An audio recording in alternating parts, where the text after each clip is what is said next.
How you doing, buddy? Hey Rick, how you doing? Fine, man. Uh, Dan will be on here in a minute, hopefully, and um, we'll get this thing going. You look good, man. Feel good? Yeah. I feel good. What's up with you these days? Well, Besides all this. just staying close to home, like everybody else is supposed to be doing. Just doing our thing and staying safe. Yes, hopefully for not too much longer. I know it's getting a little bit tedious, but we can't get too impatient for something we have no control over, right? Yep, gotta do what we gotta do. Yeah. But as we get older, we go, hey, I only got so much time left here. Yeah. You know, I know, man. how much time we got left? We gotta take advantage of it. I know. It's yeah, I know. It's kind of working against the clock here for sure. Is Danny living in Colorado still? Yeah, he's still in Colorado. Yeah, so. Danny's getting ready to join us here. All right. Good. I don't see him yet, but I see where he's connecting. Yeah. There he is. There he is. Get closer into the camera, man, so we can see your lovely face. I don't know if he's hooked up with I don't think he has his audio mic on yet. Now it looks good. I know that face right there. You look great. How you doing, Danny? Great, Kurt.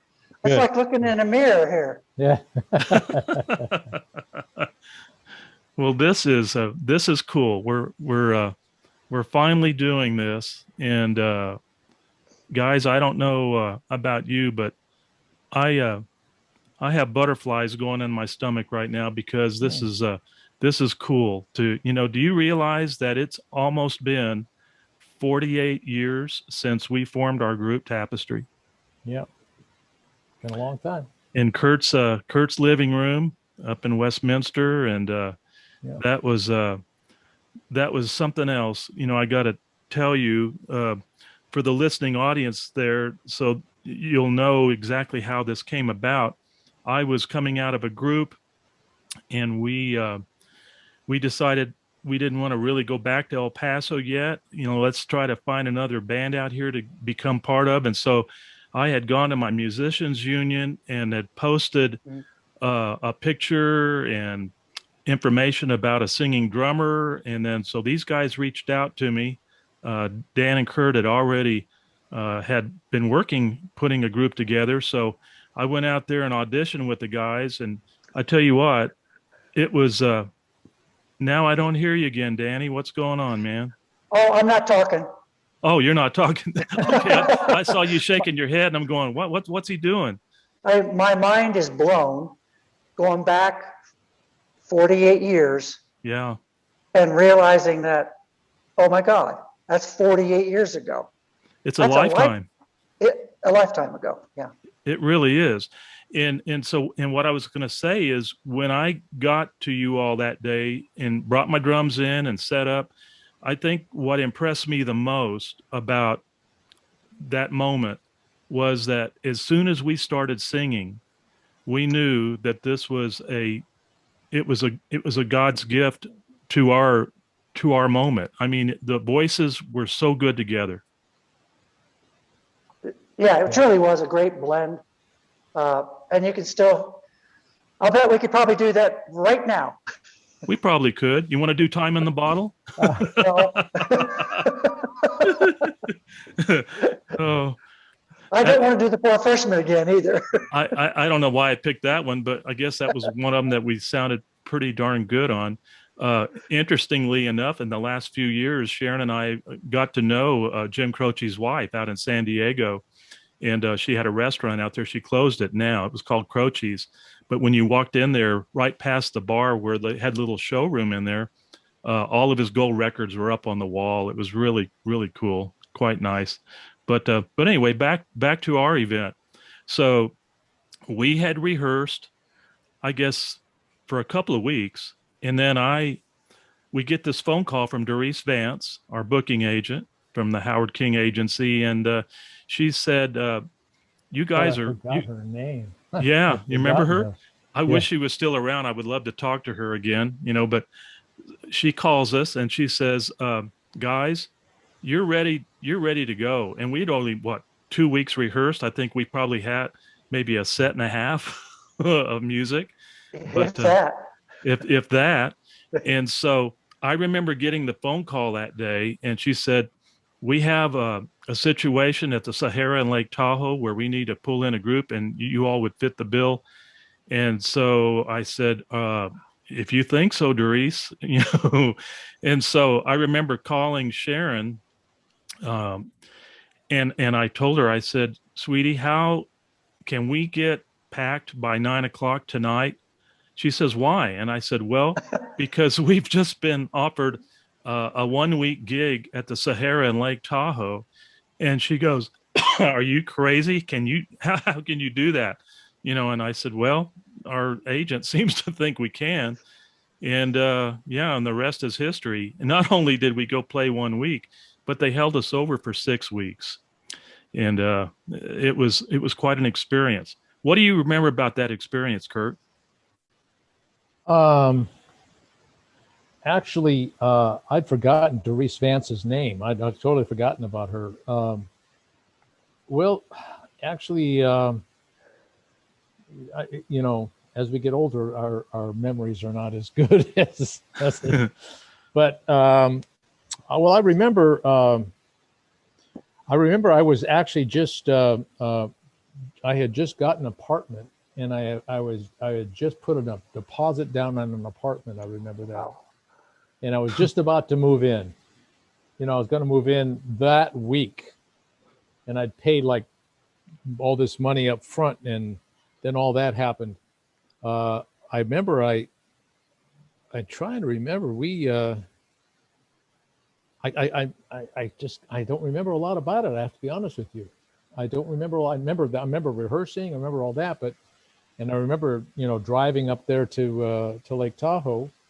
I don't know if I had a van back then. I think I had to buy a van. I'm not sure. I think I had to buy a van to load to put all the equipment in it. Yeah. Actually, yeah. Kurt, I think you had a truck. You had a pickup truck. Did I? That we loaded in, and I had to ride with you because I didn't have a car. Ah, was that it? Okay. I had to. I don't remember that. I don't remember that. I remember. Well, I certainly remember carrying that, humping that B3 all over the place. Was that a blue truck? I think so, with a topper on it. I bought a blue truck. I thought that was after Tahoe, but I bought it in Salt Lake City. Remember, it was in Salt Lake City, and I bought a blue truck there. I don't remember, but whatever. We got there. I do remember one thing about when we got there, and that was that I got there and I didn't handle the altitude too well. Oh, really? I'd gotten there, and I remember if you recall, off on the side, we were in the Pine Cone Lounge. That's right. And off. I'm going to have to go on pause for a minute because we're in the middle of moving the house, and I got painters here. Hang on. Okay. Anyway, we were, if you recall, off on the side of the. I'm in the middle of a Zoom meeting. Perfect. You happy with everything? Cool. Very, very, absolutely. This is unrehearsed, ladies and gentlemen, so bear with us.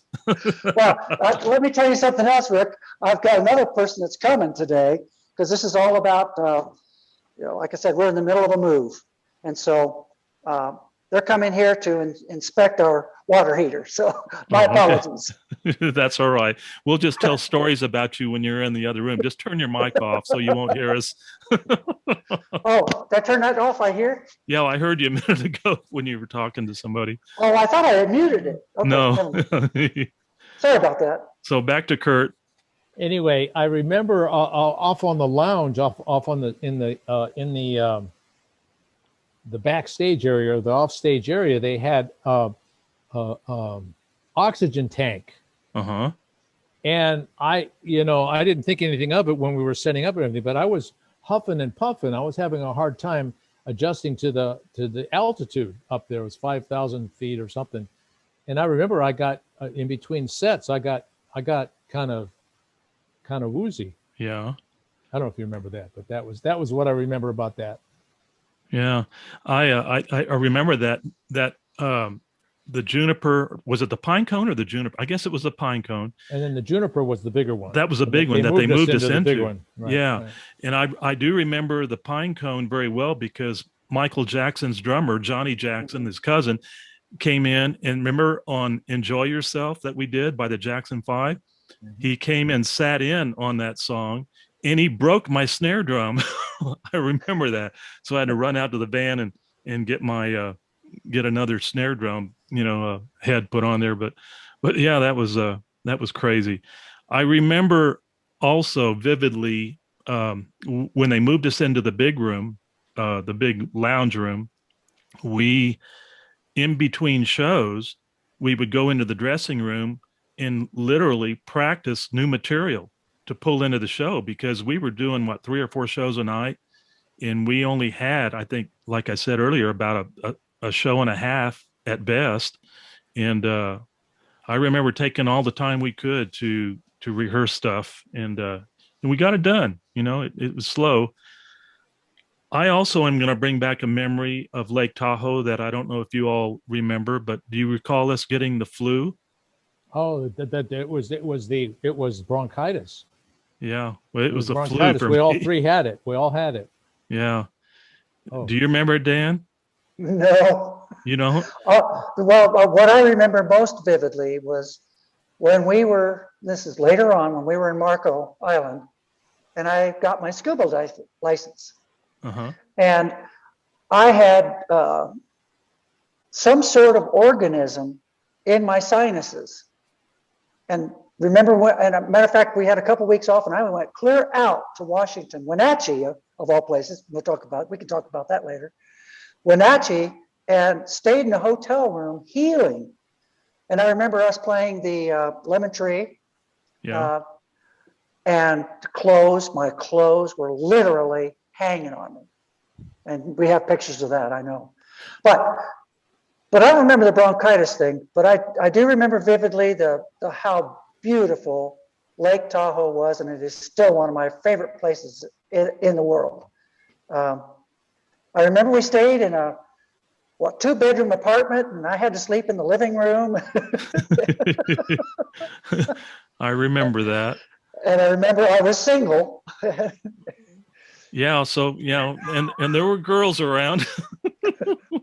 I wasn't going to go that far, but yes. Hey, man, it's the reality of being on the road with a band, So, yeah, it was a lot of fun. I mean, you talk about 6 weeks of a blast that went all too fast, and by the time we got done, we were pretty darn well rehearsed. We really were. What we knew it well.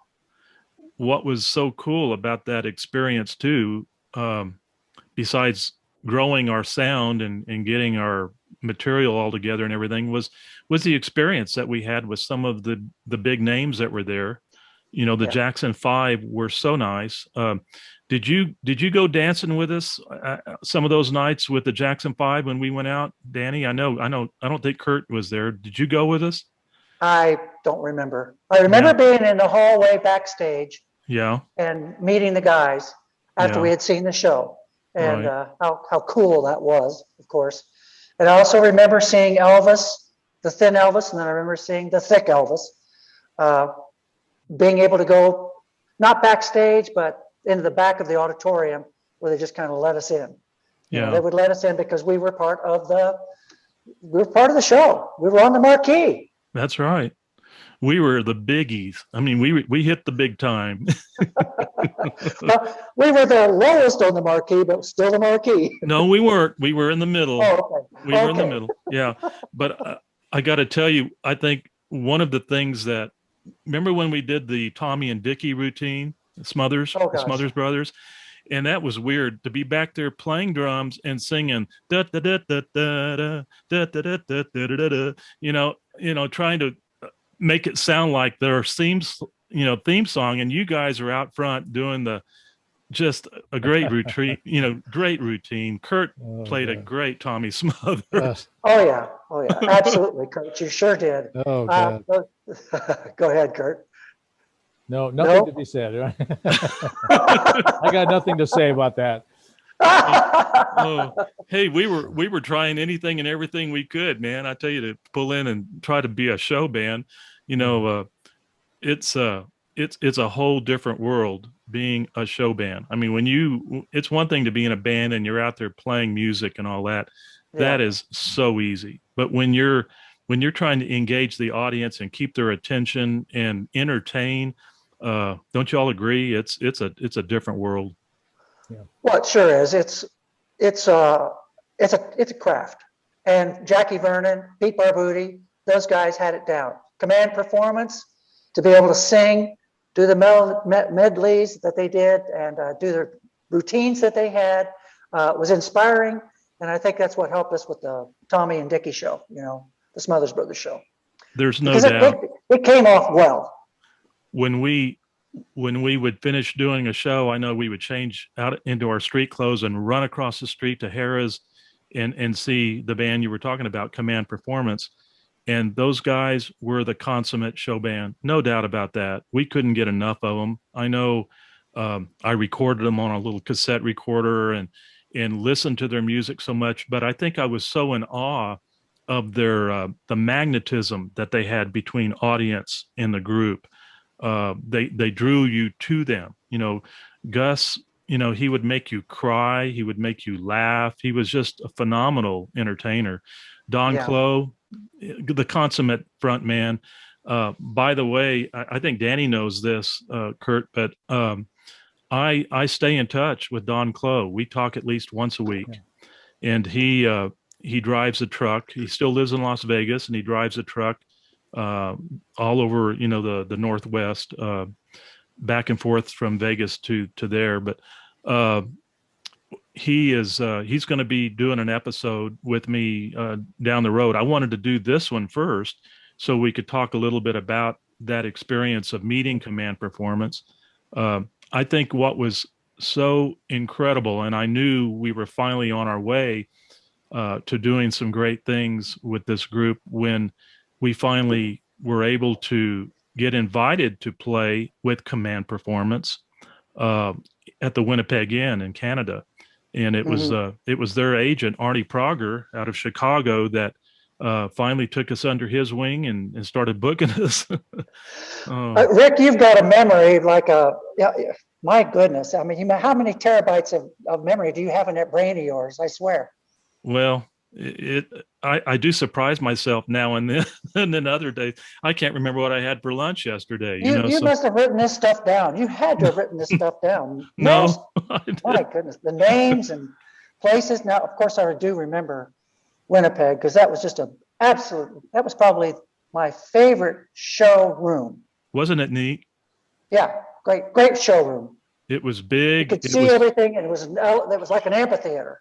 And you know what was cool about that? Well, it was kind of weird because we did our first show. I think, wasn't it like 4:30 or 5 in the afternoon is when we did our first one, I think. And then we, of course, we would alternate with the other groups, which I think we were there, 2 times. We did one with Command Performance, and then the next time we did we were with Pete Barbuti. Well, and the Dehan sisters. The Dehan sisters. Yeah. And by the way, we're in touch with Dehan sisters also. We talked to Tarina. She lives in Las Vegas. And Wani, I haven't been able to find her yet. She's out in California somewhere. She spends about 6 months. Well, she's back and forth between Korea with her mom, and then she's in LA still. But you know, she eventually married Mike Stone. Wani did, the drummer. Mike Stone was the martial artist that did a lot of Bruce Lee movies. He's a 10th degree black belt. He's the guy. Well, you met him. You saw him, Danny, at the Rubens that night in West Covina. He was there with Wani. They came and sat right in front of the stage. I was telling this story to Jerry the other day. And this is the guy that Priscilla Presley left Elvis to go with him after they broke up. And he lives in the Philippines now. He's incredible. I'm going to be doing a show with him as well. He's already agreed to do it.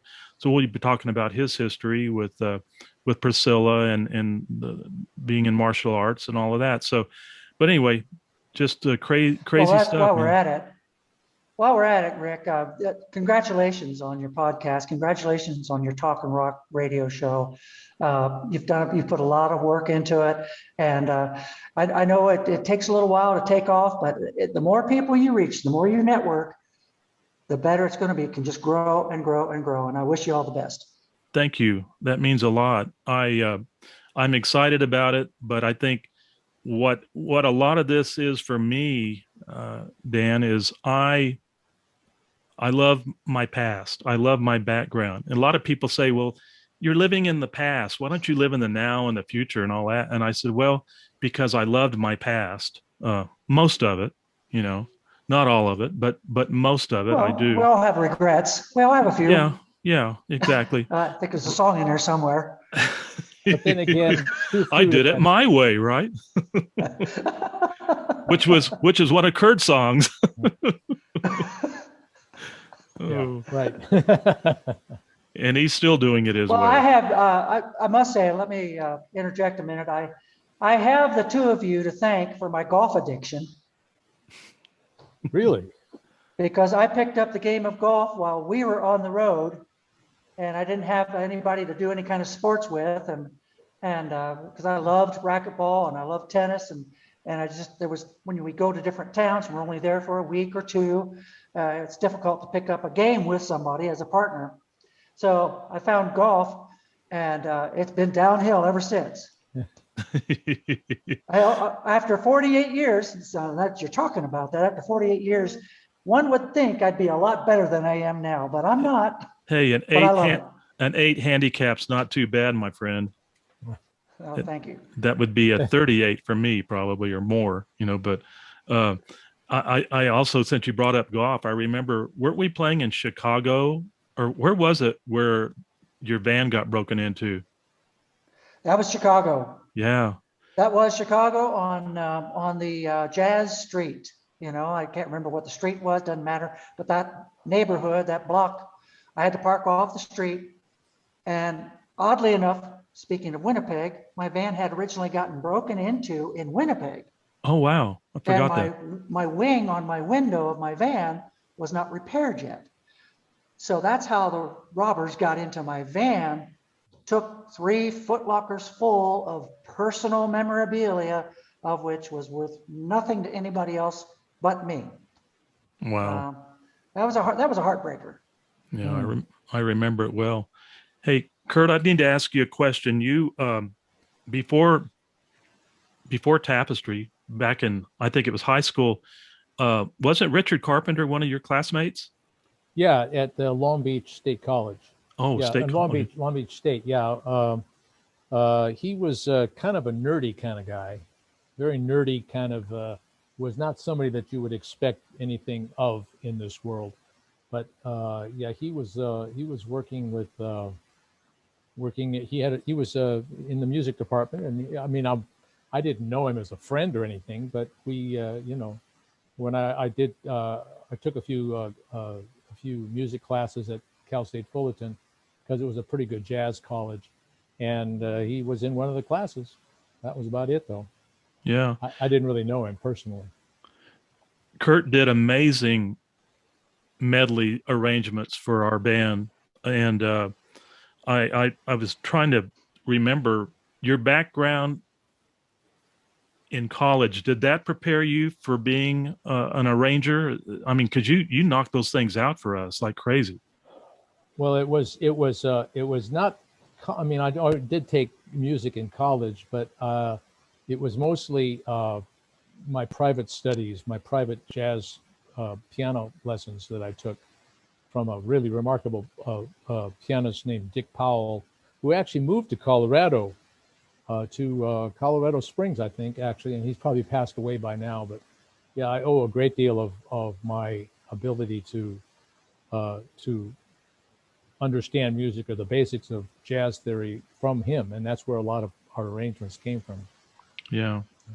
Out of all of the medleys that you did, and I mean, there were so many of them that we did. I mean, there was the Bacharach, there was the Broadway, there was of course, our the one that people loved the most was our oldies. You know, that was the one where we impersonated a lot of great vocal groups of the time. Out of all of the different medleys that you did, which was your favorite? I mean, we did an Al Jolson. I mean, we did a lot of different ones. What did you like? Oh my gosh, I remember that. I remember the Jolson. That was a good one. Yeah. I don't even remember them all. You remember much more than I do. You know how I remember them? Ta-da! I still have 25 records. I still have 25 records. And you're still trying to sell them, right? Yeah. Oh no, not now. Matter of fact, I'm going to give them away. I've been working for the last 7 years at a golf course, and I've made a lot of friends up there in Greeley, and I truly am going to miss the folks up at Highland Hills Golf Course up in Greeley, Colorado. And so I'm going to give those records away and say, you can play them, throw darts at them, shoot them. I don't care what you do with them. I'm not carrying them anymore. Oh, well, you could always hold on to them, man. And then maybe in the next few years, you could put them on Facebook or, you know, and really sell them, you know, or eBay or something. Haven't sold them yet. What do you think is going to happen in another 40 years? I don't know. You know, I got to tell you the one weird thing when I came back to El Paso, and it was probably a few years later, we were taking our daughter. Well, it had to have been probably 12, 15 years later, whenever our daughter was a young teenager, she was going over to a friend's house to spend the night. And of course, we always had a practice of meeting the parents, make sure everything's cool before our daughter was going to stay there or whatever. And it goes without saying, both kids. And so when we got over there, the guy that answered the door goes, I know you. And I said, I know you. His name was Rick Benitez. I was a drummer, really good guy. And he says, and I have your album. And I said, what? Oh my. He said, I have your Tapestry album. I'm going, how did you get that? I don't know anybody in El Paso except for just family or whatever that I maybe gave those to. And he says, I don't remember. I think I found it in a Goodwill store or something. Bargain bin. Our claim to fame. Yes. Yeah, you know you hit the big time when you hit the Goodwill store. Oh, Lord. But anyway. How much did he pay for it? I think he paid $1 or $2 for it. So, you know, hey, it could have been worse. Could have been like garage sale pricing. That $1 and sent us 33 cents, man. Yeah, I know, man. I want my royalty. Oh, speaking of that album, I'm sure you all remember the situation where we just had like 3 days to punch through that album there at Queen City Studios. Yeah. Oh, I wish we could have done it a lot better had we had more time. Well, no. We had a guy who was a part-time school teacher who was the engineer. Yeah, that didn't help us. And that was that wasn't good. And you remember what happened, right? Remember when we got the magic phone call and he says, guys, I've got some bad news. I had the Dolby kicked in when I was mastering this thing for you all, and he ruined the recording. And you remember that day when we finally finished all of our recording? I mean, we even had our wives and everybody had their hands on that board, the 24-channel board, I remember, and we were all, you know, bringing up the drums on this travel and then fading out, fading in. We were all doing our thing, and we were pretty proud of our product. I mean, it sounded pretty darn good considering none of us were engineers. And then here we get this phone call, and he told us that what he had done, he's going to have to remix it. And we're going, oh no, we can't go back and do this, you know. So he said, I'll just do the best I can for you all. And I even tried taking this album.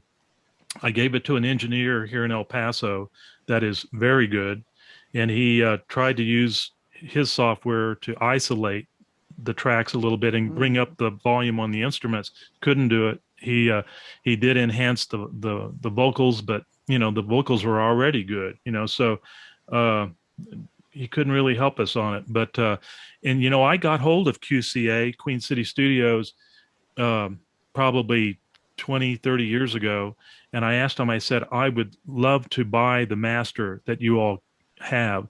And they said, oh, sorry, Mr. Kern, we destroy those after 10 years. If nobody wants to buy more records, then we get rid of them, you know. So I thought, well, wonderful, you know. So that was that. Well, Well, it is. It's our history, and that's what it is. I have one of the albums framed, and I will always hang it when I get back to my studio here in Monument. That'll be up there on the wall as well. I have the original artwork that cool. Sharon did.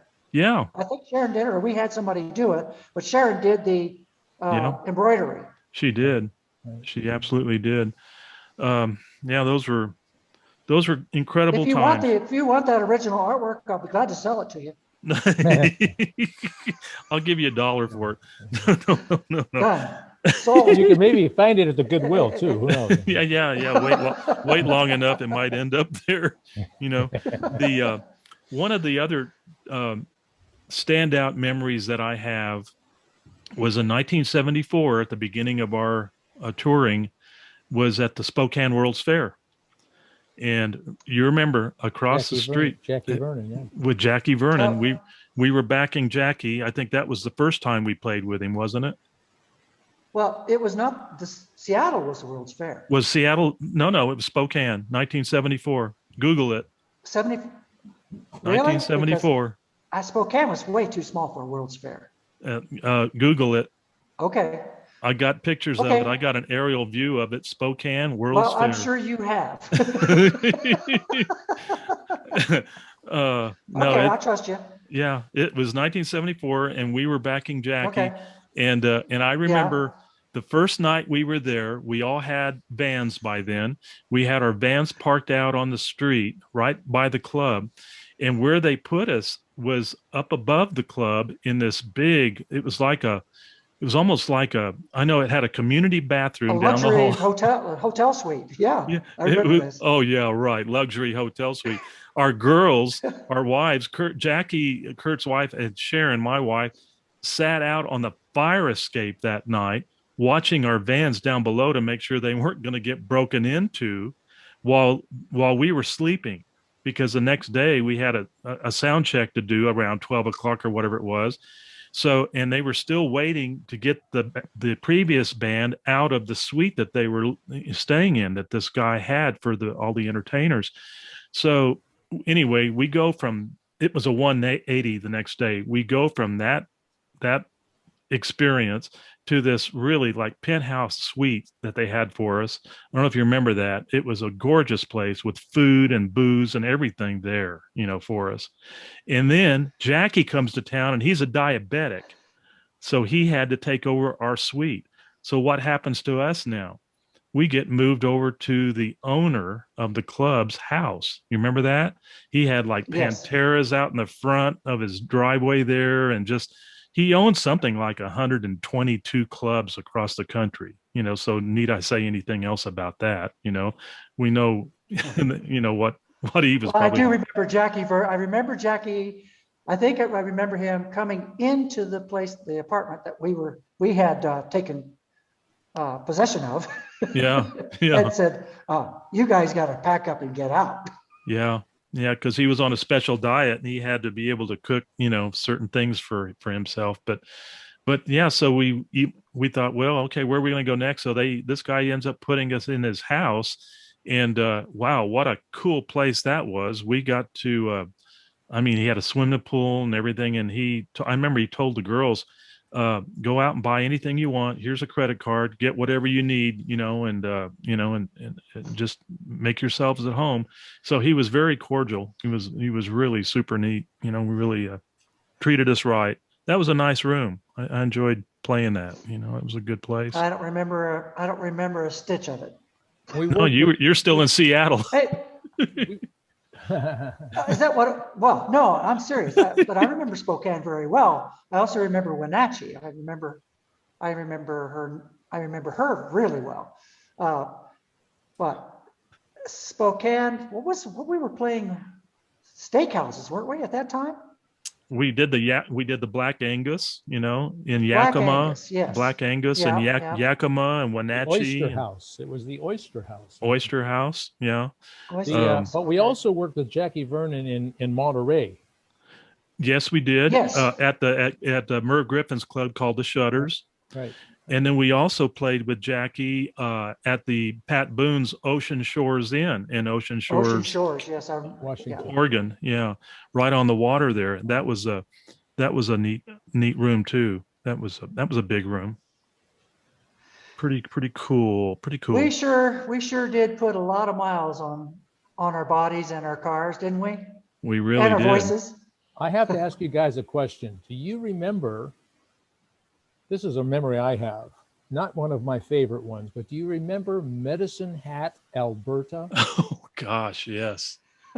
Oh yes. Do you remember the place we were gonna had to stay? It was absolutely awful. It was Medicine Hat, Alberta. I remember that, but I just remember that was an awful place they were going to put us to stay. I don't specifically remember Medicine Hat. I remember the town. I don't remember the club very well. I remember so many of them up there. I remember the Penticton Inn in Penticton, Manitoba. I remember the Winnipeg Inn, obviously in Winnipeg. I remember Lloydminster. I remember, oh gosh. The Regina Did we do Inn? Calgary? The Regina. Regina, yes. Yeah. Oh yeah, Regina. Regina. Yeah, Regina, Saskatchewan. That's right. Yeah. And do you remember Glasgow, Montana? Oh gosh, yes, the Air Force Base. Yeah. It was 90 coldest degrees. Coldest night I ever spent. That's right. I remember we had to put oil heaters in our cars, and there were receptacles outside the hotel that we were staying in that you had to plug in your heater so you wouldn't seize up your block. That's right. We had never heard of that before. I mean, being from California and Texas, maybe you had, Dan, back in Ohio, but we didn't even know what an oil heater was, and they said, no, you got to get these. Never heard of it before until we started getting into that cold climate. But yeah, Kurt, I remember 50 below wind chill. And I remember driving through the pass going to Glasgow because we were trying to stay in touch with the cops, whatever, the sheriff's department, to find out what the road conditions were. And they said, oh, these roads are impassable. They're really bad. You need to have chains and all that if you're traveling that way. And we said, well, no, we don't have chains. I had good Michelin all-weather tires, but I didn't have any chains, any chains to put on there. So I remember going through, and I remember peeking out at a high pass we were going through. And when we got to the top of it, they had one of those heated bathrooms. And I remember going in there and warming up, man. It felt so good. But that was a tough job getting to that next gig, getting through that snow. And of course, there was always the famous one, the Buffalo Blizzard, Erie, Pennsylvania. We had just finished the Jackson Hilton in Jackson, Mississippi, and we had to drive all the way up on those big turnpikes. And I remember those turnpikes, as you recall, had like 6 lanes up and 6 lanes back. And that night driving, there was 1 lane up and 1 lane back. And I remember seeing 18-wheelers jackknife all over, hitting these snow banks and stuff. And we just kept trucking, plowed right through it. I have an Erie, Pennsylvania story. Okay. The Erie, Pennsylvania story is, of course, it was 14 feet of snow. Right. In Erie, Pennsylvania, as you recall. Right. And I got there, I think, a little bit earlier than you guys. And as you recall, it was kind of a big auditorium, and it kind of was a half circle stage. Right. And they had a grand piano on the stage. And I walked in, got in there early, day before you guys did. And there was a grand piano on the stage, and I went and sat down at the piano, introduced myself to the owner. He said, does everything look okay? I said, everything's great. I said, I think you might want to tune the piano. And this is not a joke. This is how he responded to me with that. He says, what do you mean tune it? I just had it painted last week. Just had it painted last week. That's a true story. That's a true story. Oh my gosh. I remember, getting done with a gig on a Saturday night, packing up, traveling God knows how many miles we had to go to the next gig by Monday. Yeah. And not, being tired as all get out. And setting up, playing a gig. It just, there were times that it was just like, what? You want us to go where? I know. I also remember a story, Kurt, about our final night. You recall, I'm going to ask you if you recall this one, but you went in to get we were tearing down, and you went in to get our pay. And when you went into the office, because when you came out, you said, guys, sit down. I got to tell you this story.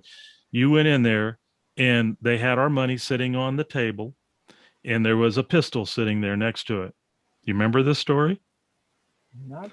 And then, and they said to you, of course, we're probably what you think we are. And I'm not going to go into details about that. Okay. But I think everybody will figure that one out. And so about that time, they said, we're going to show you what we're all about. And they turned the light out in the room. It went completely black for about 10 or so seconds.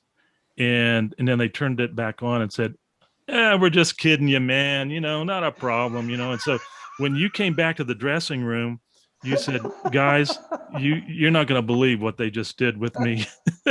And I remember that. I've told that story so many times. Was that in Warren, Ohio? It might have been Warren. It wasn't Erie. The living room. You remember the living room? That's where it was. The living room. And the guy's name was Dominic Fasanelli. That's him. Everybody called him Fuzzy. Fuzzy. Right. Well, see, there was Joseph Masiello at Masiello's in Cleveland. Yeah. Okay. And you're right. It was Fuzzy Fasanelli.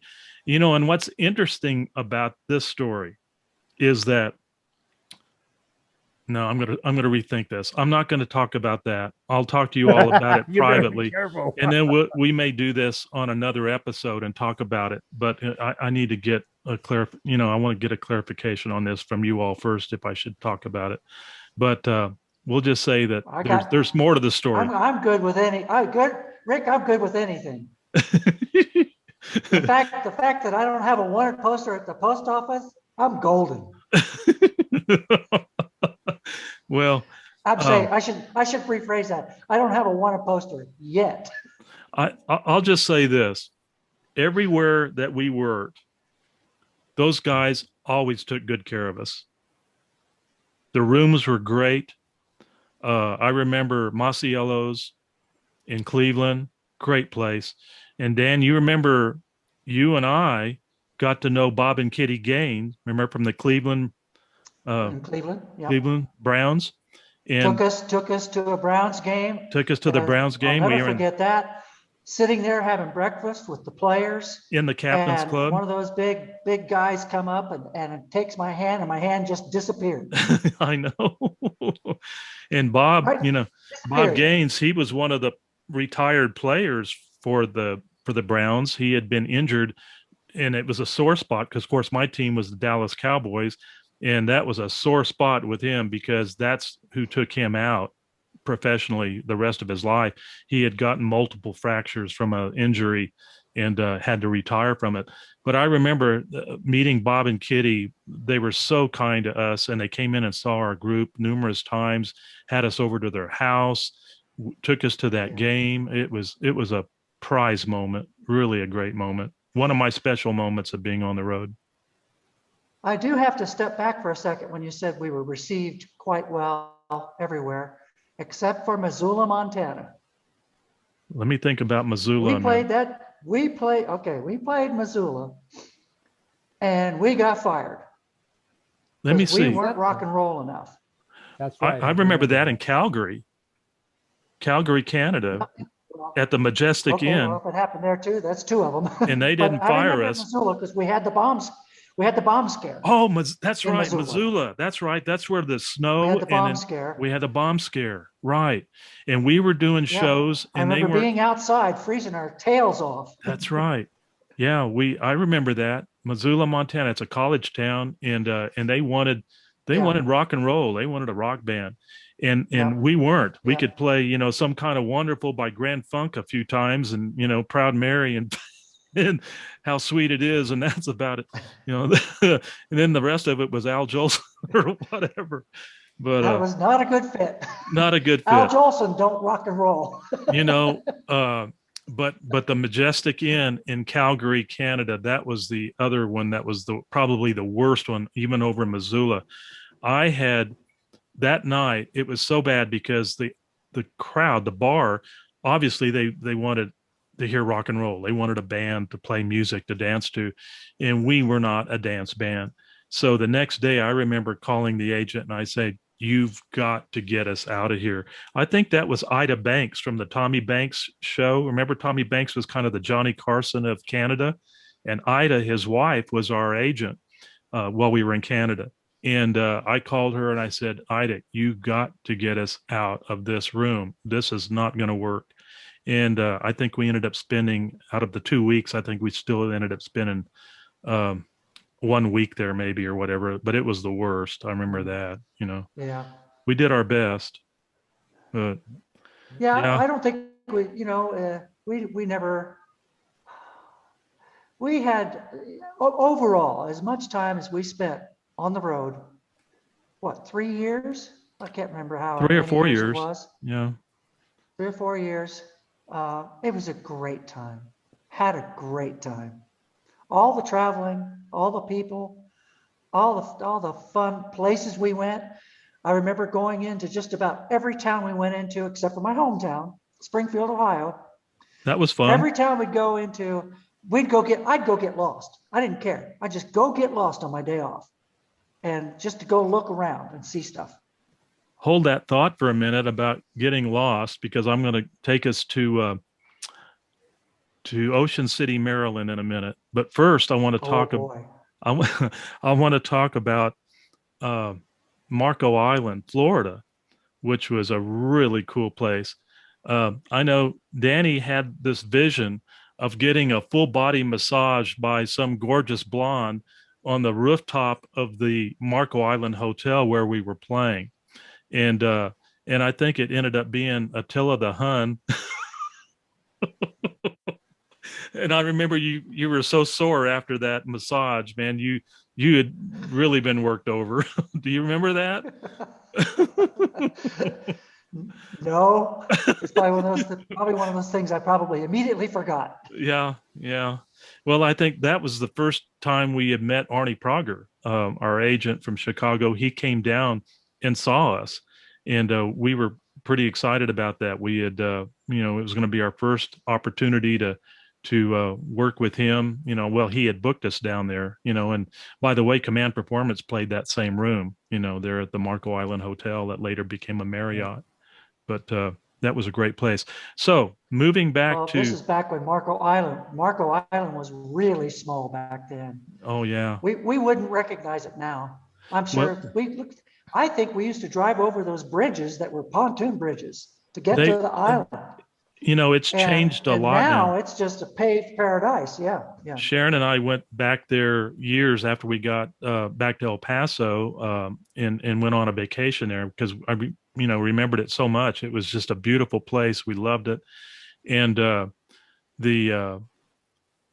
trying to remember. Oh, I was going to tell you, because lately I was talking to Kurt about Tower of Power. You know, Lee Thornburg, Horton player for Tower Power. He's now traveling with Joe Bonamassa. He's in the process of leaving Burbank, California, to relocate to Marco Island area. Actually, it's Naples where he's moving, which is like 15 miles from there. But right. So Ocean City, Maryland, we were playing the Sheraton Fontainebleau there, and that was at a time when they had the second highest recorded wind velocity and cold temperature due to a nor'easter that happened. This was probably around 76, 77. I'm not sure when that was, but do you remember that night, Kurt? How bad that was, that wind blowing? Yep, I do. I remember it. Yeah. Very, very cold. It was right on the water too. Right on the ocean. And it was, I remember we were up in our room that night and, you know, the windows didn't open. but the wind was still blowing so hard that it was still pushing the curtain, away from the glass. So air was finding a way to get in that room. And I remember we got so cold because the heat was in the hotel had gone, and we ended up putting on our jogging suits to stay warm and just, got in bed and huddled up. I remember watching the water sitting on our nightstand shaking from the hotel, from the movement of the hotel. I think it was 110 miles per hour, something like that outside. It was hurricane velocity. Oh, I remember it blew out a bunch of windows. I remember it blew out a bunch of windows. And Yeah. we didn't even know it. Nobody came and rescued us or anything to get to shelter. And we should have been able to get down to the basement, but we just said, well, shelter in place. I mean, Yeah. what did we know? Well, we found out the next day that a lot of the people staying at the hotel went downstairs, and they were staying in the, I don't know where it was, a cafe or something down there, where the maybe restaurant or whatever, Meeting hall or something, just staying safe. And meanwhile, the band's upstairs, trying to get some rest. It was crazy. Well, and I also remember, so you were talking that brings about, back I remember brings back a memory about that time frame, that we had a very failed experiment where we thought we were going to be a horn band too. And I bought a valve trombone, and I think you guys got trumpets. That's right. And we tried to do some Chicago tune, and it failed miserably. It was Terrible. the worst experience. Terrible. Here I am trying to play, I think I was trying to play bass. You were trying to play a horn and drums, and Kurt, you're trying to play horn and keys. I mean, it just, that was bad. Yeah. we were doing the best we could just to play. We were just trying to do the best we could playing our original instruments, man, and then all of a sudden we're going to become the next Tower of Power. I don't think so, so yeah, you're right. That was a failed experiment. I remember we rehearsed, but I don't ever remember playing live. I don't remember doing that. I think we all agreed this isn't going to work. We should have used that one in Missoula, Montana. With the horn, they probably would have liked it there. Who knows?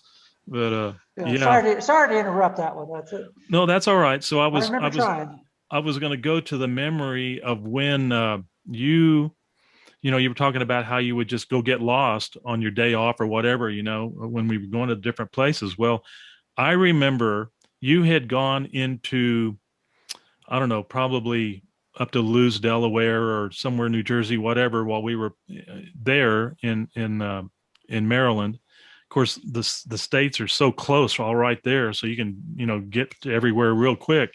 And I remember you had gone somewhere that weekend, that Saturday night. You had left Rhode Island. Was it where was it? I went to Rhode Island. Okay. Well, actually, New Jersey. I went to New Jersey. Yeah. I'm sorry. I take that back. I went to New Jersey to visit a piano player, fellow musician that I was with the Navy. Ah, okay.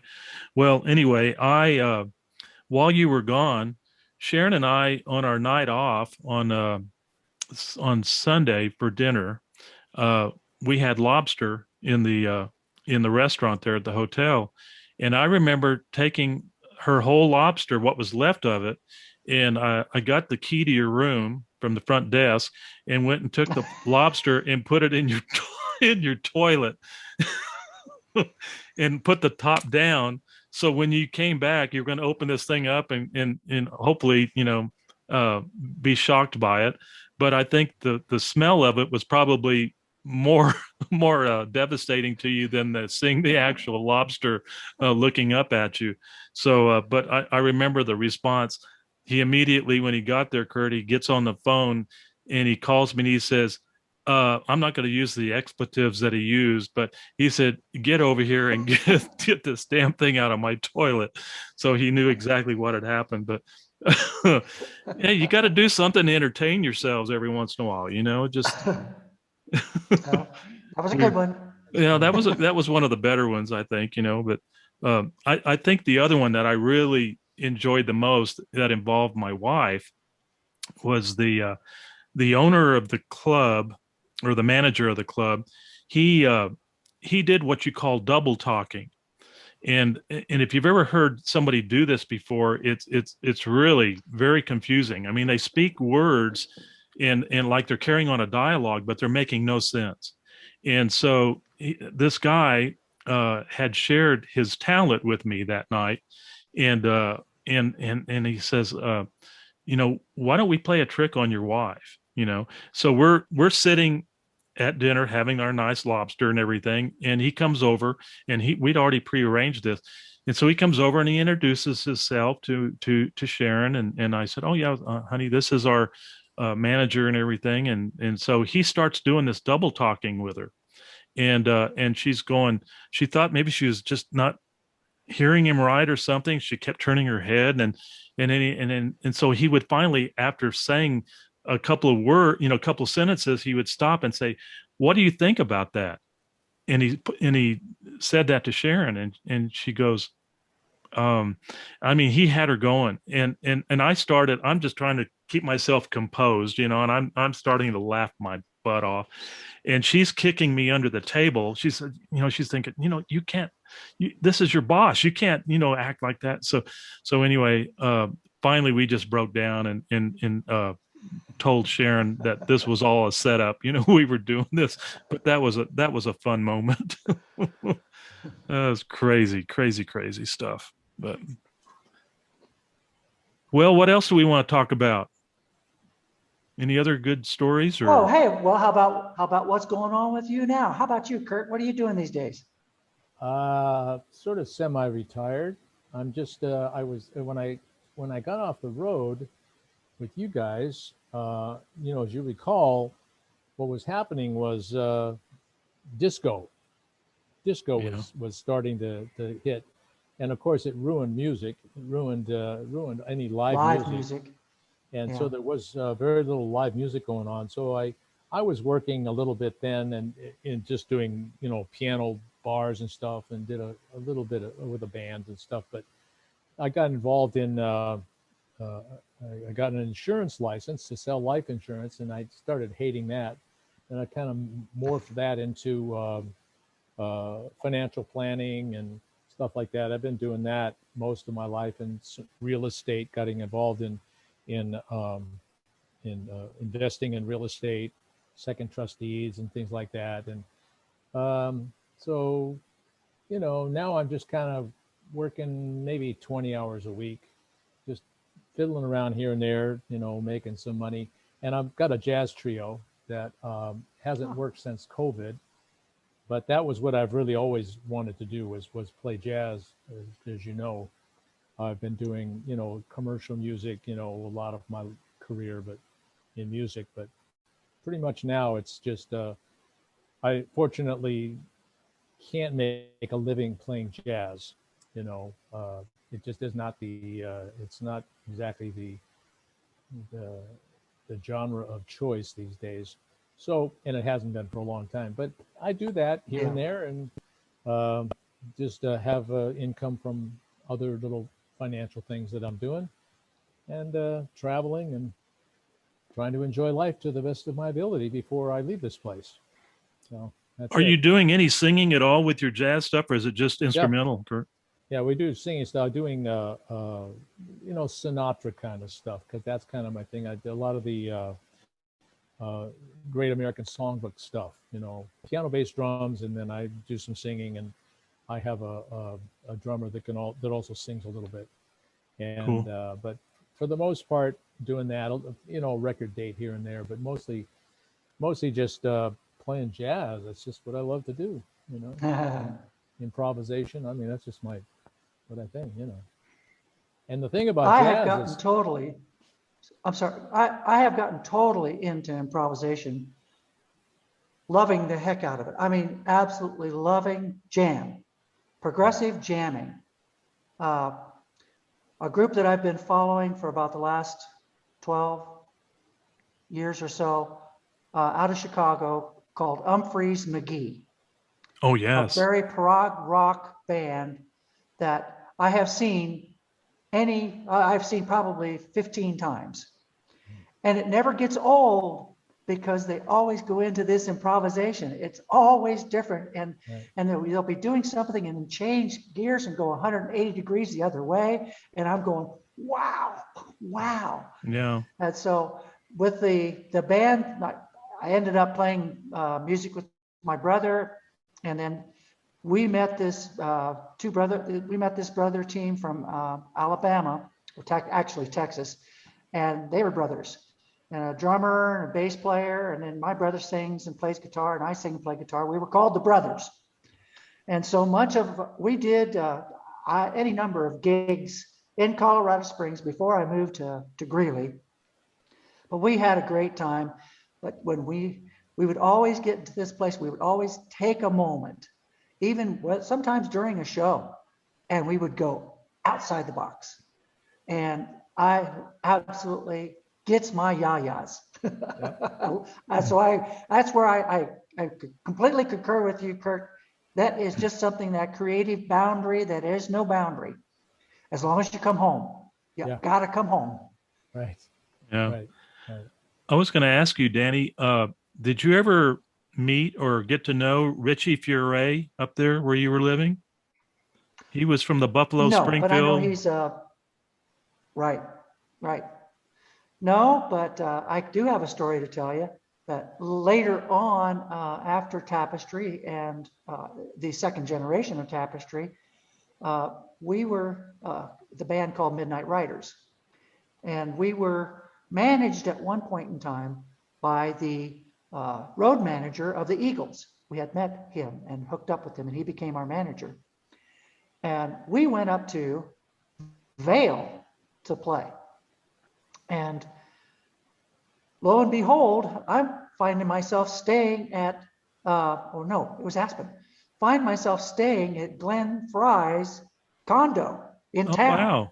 How cool and is the that? other band members were at Glenn Fry's house, which was right behind Jimmy Buffett's house.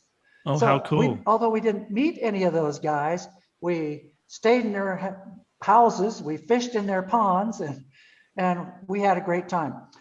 Where was that? I Where was was it? awakened by a phone. This was up in Aspen. I don't know the name of the club. It was some cellar up in Aspen. But it was a small little place, but hey, gig's a gig. And I remember waking up one morning to a phone call, and I say, hello. He says, who are you? I said, my name's Danny Evans. He says, what are you doing in my house? I'm sorry, who are you? I said, I'm Glenn Fry. Oh, Mr. Fry. You've got a nice house. Sorry. We've got, this is a nice condo. I love your projection TV. It's awesome. And I said, Craig Hollingsworth had made these arrangements. I'm so sorry, Mr. Fry. He said, oh God, yeah, I forgot all about that. It's all good. He was recovering in the hospital from deviated septum, all that cocaine, the deviated septum, and he had operation. And, but what a great story I'll be able to tell. And then of course, just recently he died, and what a shocker for me, having had that close a contact with a Glenn Fry.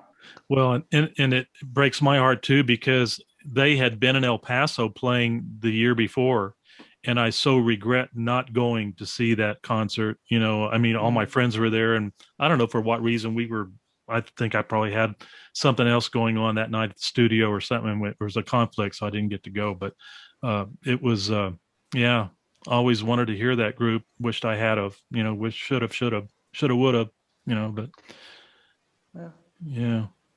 Anyway. But hey, we're not dead yet, so we got time to go see stuff and do stuff. I, like you, Kurt, I love to travel. Kate and I, she's up in Greeley right now while I'm down here tending to the house. We love to go to national parks. That's one of the most favorite things that we do. We took when she was working for this company, she got a 5-week sabbatical. And I'm semi-retired now as well. We took 3 weeks and my conversion van, and we went all over the southwestern United States.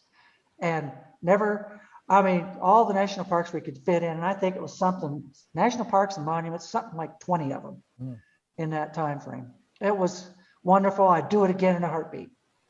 That's cool. Really, really nice. Yeah, we love cruising. You know, we like to do cruises, and we've not, but we did do Roatan. We've done about 4 different ones, but we really love that experience because you don't have to do anything. You just go and eat and see great shows, and hang and see some nice country and culture and all of that stuff. But that kind of came to a standstill, and of course a lot of things have happened with the ships. Yeah. They're sometimes you don't even know if it's safe to be on a ship anymore because of all of these different viruses and things that are breaking out on them. So so you never know. But yeah, that's the one thing about the golf course. COVID did not hurt the golf business at all. The golf business, we were busier last year than ever before, record numbers, because people could go outside and they could go to the golf course and be outside and have an activity. I mean, they couldn't go to the movies. They couldn't go do anything, concerts. They couldn't do anything inside. So if you could go do things outside, it was a good deal. Yeah. So, and this year's starting out the same way, of course, because we're still, sorry, creaky creak. We're still all just hunkered down as much as possible. Yeah.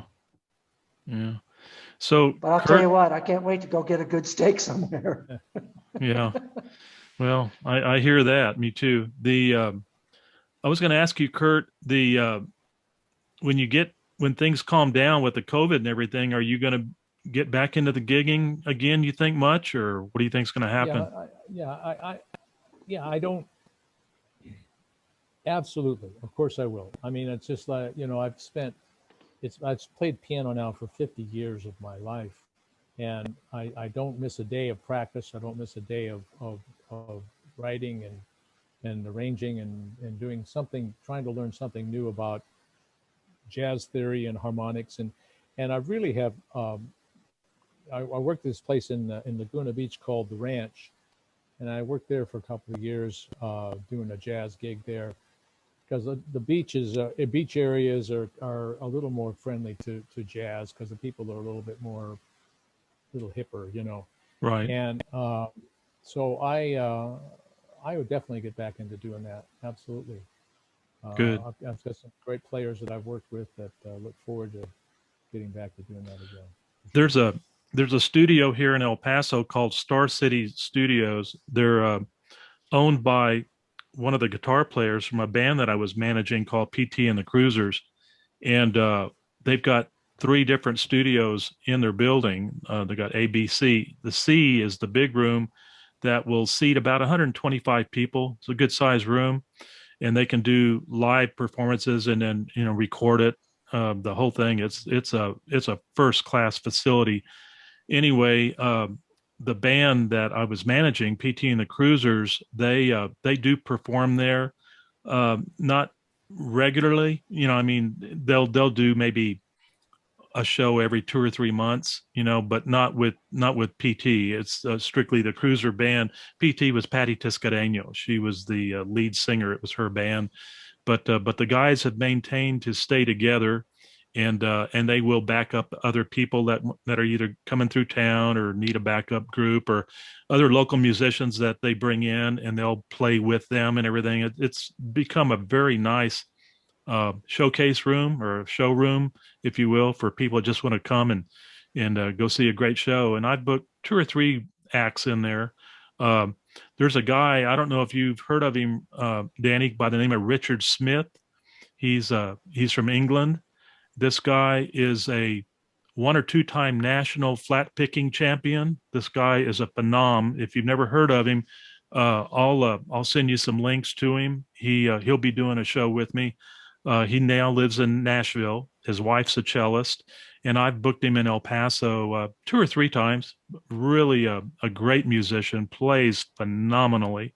At age 11, he was playing with Chet Atkins on national TV. That's how good he is. now he's probably, pressing, 50, 40, late 40s, early 50s. And the guy is just a great player. But anyway, I look forward to when things calm down with this COVID to start doing shows, going to shows over there again. I do miss seeing live music. It's interesting that all three of us have maintained to keep music in our lives in one form or another. I don't play much anymore. I don't do the last Border Legends production that I put together, which started in 2009, ended in 2016. I did 8 of them, and where we brought bands from El Paso back into our city again. A lot of them came from all over the country to reform and play once again, and we had some pretty good success with it. It was good times. Something that, once again, living in my past, but trying to keep the memories alive, and that's what it's all about. That's my love for my music. Good. Well, the one thing that I can say that has been fantastic in being able to connect with people once is Facebook, plain and simple. I was able to connect with guys that I had played with over the years through Facebook, and except for a few exceptions, they're all still alive, playing music or loving music, doing something with music. Danny Miller is out in California, plays and runs the music program or something like that at some hotel complex. He's at Harrah's in San Diego. He's the entertainment director there and runs the sound in front of the house. Yeah. Yeah. Jerry's still playing. I had what they call Dupuytren's contracture, and I had surgery not this past March, but a year ago March. And so I'm finally starting to get back into wanting to play a little, but there for a long time, I couldn't press down. I couldn't form the chords that I needed. That finger right there is pretty important for guitar. And so my studio, when I set up my studio again here, I hope to get back into doing some creation. I don't even know if I'm interested in playing out anymore. Yeah. Pretty much done with it. But who knows? Never say never. What I miss more than anything is not so much the playing as the singing. I really miss doing good harmony, that we were so good at.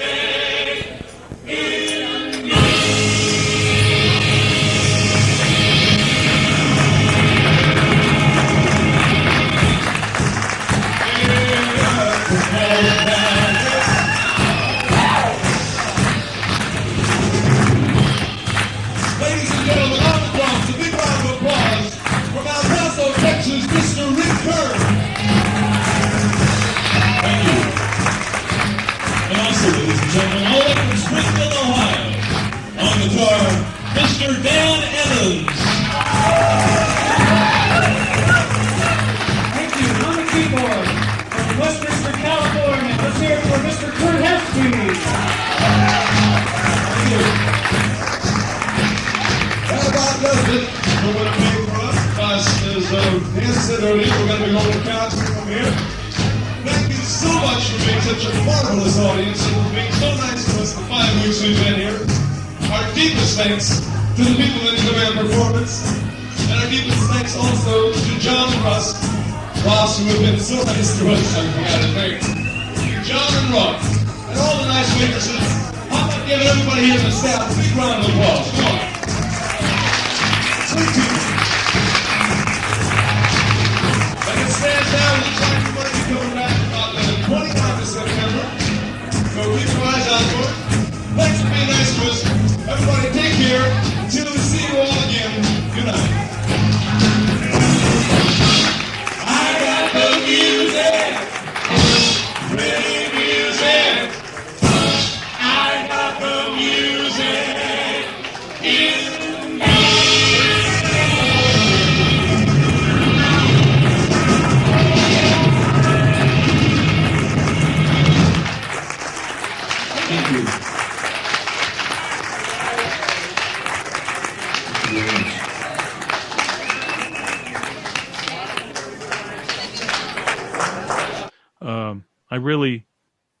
I think out of all my experiences of being on the road for those 5 or 6 years that we left El Paso, I think playing with this band here, Tapestry, was one of my most rewarding times of my career. Was being associated with you guys. We had our act together. We did it right. We had good agents. We had great rooms, except for 2 or 3. But over a 4-year period, that's not too shabby. When you think about it. But no, it was fun. We definitely could sing well together. Some of those recordings are phenomenal. Yeah. Guys, I can't tell you how much this has meant to me. I've thought about this many times. Never knew I was going to do a show with it, but just the fact that we all 3 got together and we're sharing our stories, our past, our great memories, and I love you guys. I love you too, Rick. We sure appreciate Kurt, the it's so good. So good to see you, Kurt. Good to see you too, Danny. You're looking good. I mean, I seriously think we look like brothers. There you go. Okay. We got the beard. You got the whole thing going on, right? Take care. Namaste. Peace be with you, brothers. You guys take care. Bye-bye. Stay safe, and let's stay in touch, okay? All right. Okay. Talk to you soon. Take care. Bye-bye. Bye-bye.